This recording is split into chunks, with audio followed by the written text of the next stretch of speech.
Yo, what's up mga boss? Welcome back dito po sa Dan Ricardo TV Sports. Mga chong, mga idol, ang ating pag-uusapan simple lang. Okay, Poy Eram, chinir daw ng Ginebra fans. At ito pa, Barangay Ginebra, may chance pa sa twice to beat. Yes, oo. Paano? Papaliwanag ko. At ito pa, ang strategy po okay, na sinasabi ko between Ginebra at Reino Shine. Paano mananalo ang Ginebra? Paano tatalunin ang Reino Shine ng Ginebra? Yan at mga pa-shoutout. Bago po yan, salamat muna sa inyong lahat na subscribers po ng channel na ito. No? At hindi na humaling sa mga pa-hype, sa mga kabalbalan ng ibang mga vlogger dyan na pinapansin, pati ba naman yung mga hindi raw Pilipino si Parks, hindi raw Pilipino si Bolik, baka tanga, mga bobo. Pati ba naman yan kung sino-sinong comment, i-cover nyo. Para makakuha kayo ng viewers. Well, nagtagumpay kayo. Dahil balita ko marami baling dyan. Pero sa Doy TV hindi. No? Dahil yung mga kabalbalan, hindi ko po tinatapik yan dito. Okay? Alright, dito na tayo sa Ginebra fans. Inano daw si Poy Eram. Natural! Ano ba naman mga kabalbalan din yan? Yan pa ba issue? Natural, Eram is playing for the flag and country. Mga easy. Hindi naman po kasing balasubas ng mga hater ng Ginebra ang Ginebra fans. Bakit? Tignan nyo, di ba tinapi ko na sa nakaraang content na injury si Thompson, okay? Na injury si Scotty. Aba, smiley pa ang binigay nung 13 na ewan ko, fans yun. Hater yun dahil wala namang fans na mag-i-smell sa na-injury na tao, di ba? So, ganyan po yung ang diferensya.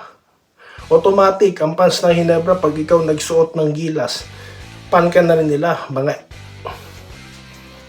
hirap I will drop a E. Engot. B. Bobo. Sa mga ganyan po nagpapakalat. Natural. Mag-cheer. Ako nga chinicheer ko si Eram. Bakit naging public enemy number 1 siya ng Ginebra fans? Lakas siya rin mang-asar Lumalabas pa dila niya. Paglaban ng Ginebra. Siga pa siya. Gumawalang kalaban-laban ng mga aparador. So, that was him as a TNT. Hindi po as a gilas. Yan po kaya diferensya niya. Mga pa-hype naman kayo.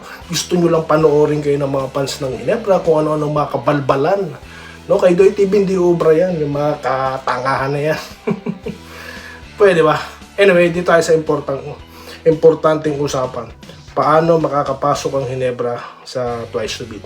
At anong strategy yung sinasabi ko para talunin ng Ginebra at or Shine ang isa't isa. Okay. Pansinin muna natin kung paano tinalo na Rain or Shine ang Magnolia. Parang Tito Boy lang. No?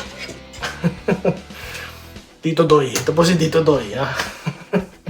Well, nakita niyo ginagawa na Rain or Shine. Isang play lang Tira sa labas. Aatake. Tapos may kakat. Tapos tira ulit sa labas. Aatake, may kakat. It's either strong to the hook, baba ng bola. Ganun kasimple, no? Pero it's a killer. Bakit? Ang lalaki po ng Magnolia kung itatapat mo sa diyan sa Rain or Shine. Sino lang po ba sentro ng Rain or Shine? 6'6", Bo Belga. Kilan Kyongson is 6'4", 6'5". So, sino ba malaki dyan? Clarito, 6'5". Naman. Ito pong Magnolia, 6'9" po ba yung lapot or 6'8"? Tapos meron pang Sanggalang, di ba? 6'6" or 6'5". Tapos 6'7" Lucero. Di ba lalaki niyan? Pero tinalo sila. Wag na, although sana okay yung na-injured, no? Sana maka-recover siya kagad. Pero talo is talo. Dahil yun po ang strategy nitong Rain or Shine. Nakahinaan ng Barangay Ginebra. Di ba pag ina-atake po sa ilalim ng Ginebra, di ba nagko-collapse sila? At pag nagtatrap po ang Rain or Shine, di ba? Ano po ng Ginebra? So yan po, malamang ini-scout na yan ni Coach Tim Cone. At kapag nakawala itong Nokum, nako po, alam na this. So yan ang sinasabi natin, okay, mga strategy na sinasabi ko. Alright? So ngayon, may chance ang Ginebra. na pumasok sa twice rate advantage. Paano yan? Talunin nila Rain or Shine, talunin din nila ang Titan. Ang may mga laban pa, yung Magnolia, Chicken, Templados, no? Rain or Shine, okay na rin yan, no? Okay, itong Templados, mga boss, ang huling laban nila, di po ba, is Tropang Giga, di po ba? Kaya kailangan, manalo sila doon. Ngayon, ang mangyayari, ang Tropang Giga, ang mga kalaban po nila, bossing, di po ba? Yan ang huling dalawang laban nila, bossing. So, mangyayari sa kanila, sigurado panalo na rin dyan ng TNT. Huwag na tayong magginala dyan. So, magiging 7-3 po sila. Kaangat po, no? Kaangat itong si, TNT. Ngayon, kailangan talunin ni Magnolia si Tropang Giga. Di po ba? Kaya big showdown pa rin po yan. Pag halimbawang nanalo po si, Tropang Giga, ang mangyayari na yan, number 3 sila. Bababa na si Magnolia, yan na po yung Ginebra, papasok na sila dyan. Bakit? Magiging 7-4 sila, Magnolia, magiging, natalo itong Templados, magiging 6-4 sila. So, ganun kasimple. Di po ba? Okay, so ganyan po pa-shoutout na po tayo mga bossing. Mabilis lang po usapan dito guys, wala na tayong mga kakeme-keme pa. Dito na po tayo Kay Sir Willie Barday, nako, always watching. Pero ngayon lang po ay nag-comment, sir. Welcome back. Lawrence Cureg, hello po Lods. Good PM po, always watching. Salamat po. Mrs. Lauha po, nag-good morning. Abangan natin ang laban at Ross, yes. Minerva Java, hello po Sir Doy TV, good luck. Gilas Bukas, yes. Bukas na po yan, no? Alright.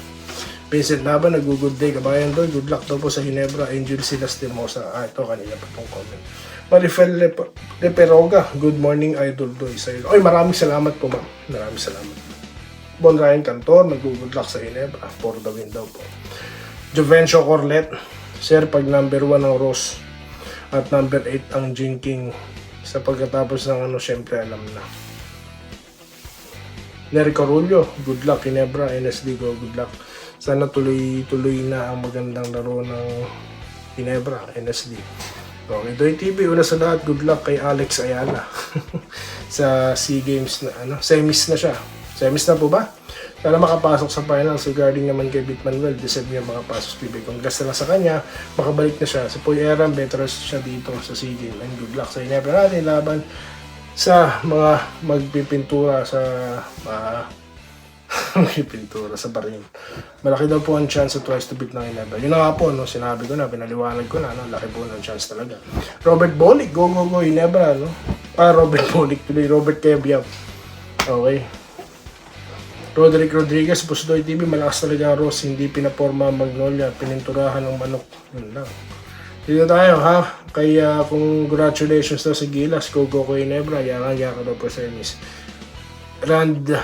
Randy Albano, alright? Romulo Macaraeg, good morning po. Salamat po, sir. Archie Makirang, ito lagi po. Salamat po, sir, Mabuhay po kayo. Vincent Nava, nagko-congrats, Okay. Go for the gold daw po ang Gilas. Good. Rodante Sabeda, congrats. Okay. Kakayanin po nila ang Thailand, tiwala lang. Palabas sa TV bukas ang laban ng Jinkings, yes. Ito, Kaya po nagko-content tayo rito. Posdoy, okay din ba pinakita ni Manzano sa Gilas na ikipagbakbakan sa ilalim? Yun talaga maganda, Like, there's no tomorrow. May Manzano po doon. Hindi lang po si Malonzo. May Manzano po doon. Hindi po si Edu, Pero may Manzano po doon. Okay? So, yun lamang po guys ang ating napaliwanag dito, ang ating mga komentaryo. Pasensyahan nyo na po ako kung nakapagbanggit po ako ng hindi ka nais-nais na pananalita. Alam nyo naman po tayo, Totoo TV tayo. Wala nang edit-edit. Kung anong masabi ko dito, yun na yun. So, yun lamang po. Maraming salamat sa inyo lahat. Pagkikita-kita po tayo sa susunod na video content. Dito lamang sa DN Liga Doy TV Sports. Muli, maraming salamat sa inyong panonood. Salamat po sa panonood. Subscribe na para sa mga susunod na basketball at boxing videos.